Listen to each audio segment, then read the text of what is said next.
చూడక నాన్న సిగ్గేస్తుంది. అబ్బా ఏటండి అలా కొబ్బరి చెప్పు కోసం చూసే కోతులు అలా చూస్తున్నారు? కోతిలా కాదురా, కోతినే చూస్తున్నాను. అర్థం కాలేదండి. మనిషి కోతి నుంచి ఉద్భవించాడు అంటారు కదా, మరి నువ్వేంటి ఇంకా ఆ దశలో ఉండిపోయావని ఆలోచిస్తున్నాను రా. కన్న కొడుకుని పట్టుకుని కోతి గీతి అంటారా? అసలు మనుషులు ఉద్భవించడం గురించి మీకేమన్నా తెలుసా? నాకు తెలుసానా, ఇప్పుడు చెప్తా విను. చెప్పండి. అలా కంగారు పడిపోకరా.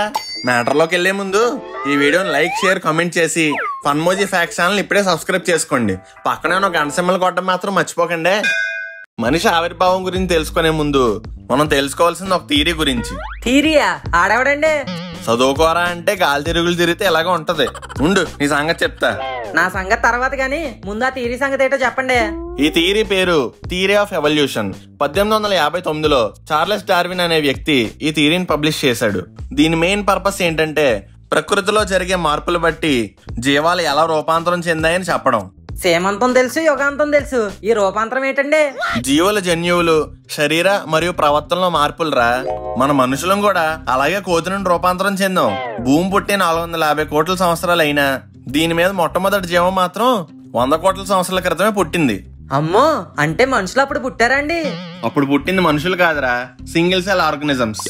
అప్పట్లో సెల్లు లేవు కదండి, మరి సింగిల్ సెల్ ఎక్కడి నుంచి వచ్చాయి? సింగిల్ సెల్ అంటే సెల్ ఫోన్ కాదురా, ఒంటి కణ జీవరా, బుర్ర తక్కువడా. అంటే ఇప్పుడు అమీబా, పారామిషన్ లాంటివి మైక్రో ఆర్గనిజమ్స్. అవి కొన్ని లక్షల సంవత్సరాలకి ఒక సింగిల్ సెల్ ఆర్గనిజం ఇంకో సింగిల్ సెల్ ఆర్గనిజం కలిసి 2 సెల్స్ ఉన్న జీవులుగా అవి అలా రెండు కలిసి బహుళ కణ జీవులుగా అంటే మల్టీ సెల్యులర్ ఆర్గనిజం గా ఫామ్ అయ్యాయి. అలా ఆ మల్టీ సెల్యులర్ జీవులు కొన్ని రకాల కలయికల వల్ల లక్షల సంవత్సరాలకి ఆ కలిసిన సెల్స్ ఫామ్ బట్టి పెద్ద జీవులుగా కొన్ని, కొత్త జీవులుగా కొన్ని, కలయికలు కలిసిన విధానం బట్టి మొక్కలుగా కొన్ని, పక్షులుగా ఇంకొన్ని మారాయి. ఓహో, అసలు మొదటి సింగిల్ సెల్ జీవి భూమి మీద ఎలా పుట్టింది నాన్నగారు? దానికి చాలా థియరీస్ ఉన్నాయిరా. కొన్ని లక్షల సంవత్సరాల క్రితం ఒక ఆస్ట్రాయిడ్ భూమిని గుద్దిందంట. ఆ ఆస్ట్రాయిడ్ లో ఆల్రెడీ జీవం ఉందని, అదే భూమిపైకి జీవులు తీసుకొచ్చిందని కొందరు అంటారు. ఇంకొందరు సముద్రంలో కెమికల్ రియాక్షన్ వల్ల పుట్టిందని అంటారు. ఇలా చాలా థియరీస్ ఉన్నాయి. అయినా ఇప్పుడు అది మన టాపిక్ కాదు. మన టాపిక్ మనిషి అలా పుట్టాడనరా గూట్లే. గూట్లే అంటే ఏంటండి? చెప్పిన ఇంపార్టెంట్ విషయాలన్నీ వదిలేసి ఇటువంటి పనికిమాలిన విషయాలు అడిగేవాడిని గూట్లే అంటారా, గూట్లే. అలా సింగిల్ సెల్ జీవుల మ్యూటేషన్ నుండి 45 కోట్ల సంవత్సరాలుగా పుట్టిన జంతువుల్లో 5 కోట్ల సంవత్సరాల క్రితం కొన్ని జంతువులు రూపాంతరం చెంది కోతులుగా మారాయి. అసలు ఆ జంతువులు అలాగే ఉండకుండా రూపాంతరం చెంది ఎందుకు మారుతున్నాయండి? ఊరికే మారడానికే గతిలేనివి కాదు, పద్ధతి కలవి. ప్రకృతి, వాతావరణం పరిస్థితులు బట్టి వాటి రూపం క్రమంగా మారతాయి. పైగా కొన్ని లక్షల సంవత్సరాలకు గాని కొత్త రూపం రాదు. జీవం పుట్టిన 350 కోట్ల సంవత్సరాలకు గాని కోతి రాలంటే నువ్వే ఆలోచించు. నిజమేనండో, కానీ నాకు డౌట్. అసలు మనం కోతుల నుండి మనుషులుగా ఎప్పుడు రూపాంతరం చెందాం? 5 కోట్ల సంవత్సరాల క్రితం పుట్టిన కోతులు భూమిపై వేరు చోట్ల అక్కడ పరిస్థితులను బట్టి కొత్త జాతుల కోతులా రూపాంతరం చెందాయి. కానీ మన మనిషి జాతికి పునాది మాత్రం ఆఫ్రికాలో పడింది. పునాదా? ఎవరేశారండి?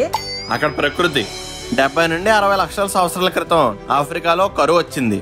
పెద్ద చెట్లు మాత్రమే ఉండేవి. చిన్న చెట్లు, మొక్కలు పోయాయి. వాటి బదులు అక్కడ నేలపై పొడవైన గడ్డి పెరగడం మొదలైంది. కాబట్టి అక్కడ కోతులకి 4 కాళ్లపై వంగి నడవడం కాకుండా తల ఎత్తి నడవాల్సిన అవసరం స్టార్ట్ అయింది. ఎందుకండి?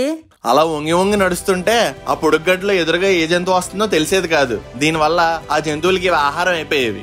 సో తెలివిగా ఆలోచించిన కోతులు తప్పు చేసిన వాళ్ళే తలదించుకుంటారు. మనం తల ఎత్తుకుని వెళ్దాం అనుకుని ఎదురుగా ఏ జంతువైనా వస్తుందేమో అని చూడడానికి తల ఎత్తి చూసేవి.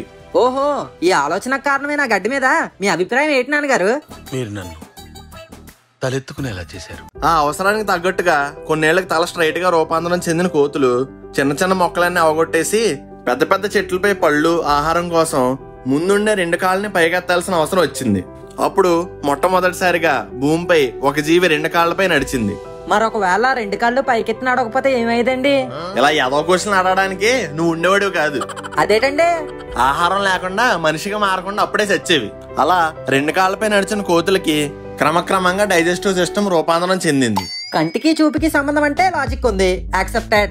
చెవికి శబ్దానికి కూడా లాజిక్ ఉంది, యాక్సెప్టెడ్. కానీ 2 కాళ్ళపై నడవడానికి డైజెస్టివ్ సిస్టమ్ కి సంబంధం ఏంటి నాన్నగారు? అందుకేరా నేను చదువుకోమనేది. 4 కాళ్లపై నడిస్తే పొట్ట భాగం భూమి వైపు వేలాడుతుంది.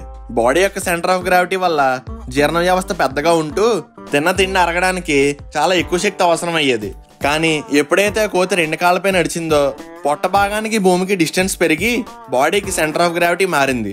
అలా కొన్ని సంవత్సరాలకి మారుతూ జీర్ణ వ్యవస్థ సైజ్ చిన్నగా మారింది.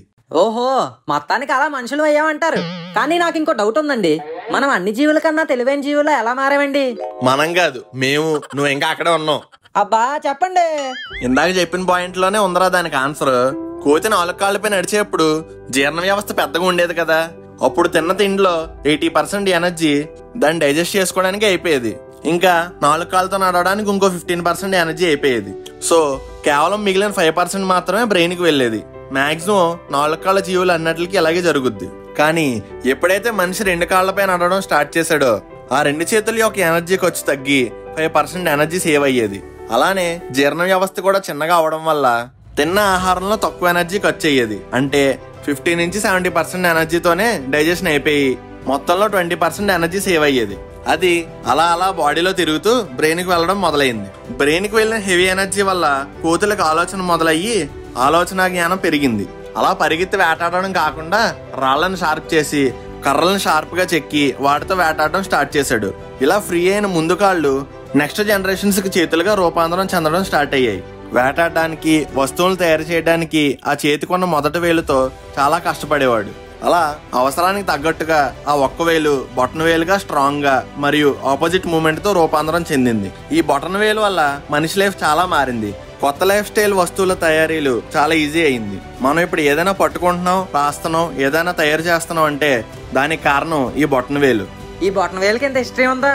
అంతేకాదు, తనకు దొరికిన ఆహారాన్ని కాల్చుకొని తినడం వల్ల ఆహారంలో న్యూట్రిషన్ పెరిగి బ్రెయిన్ కి హెల్ప్ అయ్యింది. ఇంటెలిజెన్స్ డెవలప్ అయ్యింది. ఎమోషన్స్ కూడా పెరుగుతూ వచ్చాయి. దీనివల్ల వాళ్ళకి బాండింగ్ పెరిగింది. అప్పుడే అతను తన ఆహారాన్ని తానే పండించుకోవడం స్టార్ట్ చేశాడు. అలా మనిషిగా మారిన చాలా జాతుల్లో అన్ని ప్రకృతి వైపరీత్యాలని, సహజ పరిస్థితుల్ని తట్టుకొని సర్వైన మనిషి జాతినే హోమోసెపియన్స్ అంటాం. అదే మనం. 20 లక్షల సంవత్సరాల క్రితం ఈ మనిషి జాతి ఆఫ్రికా దాటి ఆసియాలోకి, 15 లక్షల సంవత్సరాలకి యూరోప్ లోకి, 60,000 సంవత్సరాలకి ఆస్ట్రేలియా అండ్ అమెరికాకి మూవ్ అయ్యారు.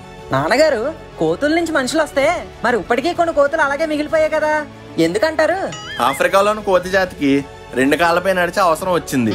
మిగిలిన ప్లేసెస్ లో ఆ అవసరం రాలేదు. మన మనుషులకు కూడా ఆ ప్లేసెస్ బట్టి బాడీలో తేడాలు ఉంటాయి. ఆఫ్రికాలోని హాట్ క్లైమేట్ వల్ల అక్కడ వాళ్ళ స్కిన్ బ్లాక్ గా, యూరోప్ లో చలి వల్ల అక్కడ hair and skin blonde and white గా ఉంటాయి. కానీ ఇప్పుడున్న కోతి జాతులన్నీ కొన్ని కోట్ల సంవత్సరాల ముందు మనిషితో పాటు ఒకే కోతి జాతి నుండి పుట్టాయి. అంటే మన పూర్వీకులు కోతులా అండి? అంతేగా అన్నట్టు చెప్పడం మర్చిపోయా. చార్లెస్ డార్విన్ తాత ఉన్నాడుగా, అతను కనుక్కున్న జీవులన్నిటినీ అతనే తినేశాడు. ఎందుకండి? వాటి రుచి ఎలా ఉంటుందో చూడడానికంట. ఈయనెవరో మన ఘోరగాడి కన్నా ఘోరంగా ఉన్నాడు. మనం ఇప్పుడు ఈ టెక్నాలజీ అండ్ ఇంటెలిజెంట్ లైఫ్ గడుపుతున్నాం అంటే దానికి కారణం నాలెడ్జ్ ట్రాన్స్ఫర్. 20,000 సంవత్సరాల క్రితం మనిషి మాట్లాడడం, రాయడం మొదలు పెట్టాడు. సో అన్ని జంతువుల్లాగా మనం పుట్టిన దగ్గర నుండి కొత్తగా నేర్చుకోవడం కాకుండా ఆల్రెడీ మన ముందు వాళ్ళు సంపాదించిన నాలెడ్జ్ తక్కువ కాలంలో నేర్చుకుని కొత్తగా అడ్వాన్స్ అవుతున్నాం. ఇలా ఎదగడం వల్లే మన మనుషుల ఎదుగుదల అనేది కొనసాగుతుంది. మనం ఎప్పుడైతే కొత్తగా నేర్చుకోవడం ఆపేస్తామో అప్పుడే మన ఎదుగుదల అయిపోతుంది. పోన్లేండి, అలాగే నేర్చుకుందాం. ఏంటండి అలా చూస్తున్నారు? ఎంత చెప్పాక కూడా నాకు అర్థం కాని విషయం ఏంటంటే నువ్వు ఇంకా కోతి దశలోనే ఎందుకు ఉండిపోయావా అని. ఏంటండి అలా అంటారు? నేను వెళ్ళి అమ్మతో చెప్తాను, ఆగండి. అమ్మా, నాన్న చూడదే నన్ను ఏమంటున్నాడు? నా బుజ్జి కోతివి కదూ, ఏడవకమ్మా. అమ్మా, నువ్వు కూడానా? సర్లేండి, ఇవన్నీ మనకు కామనేగా.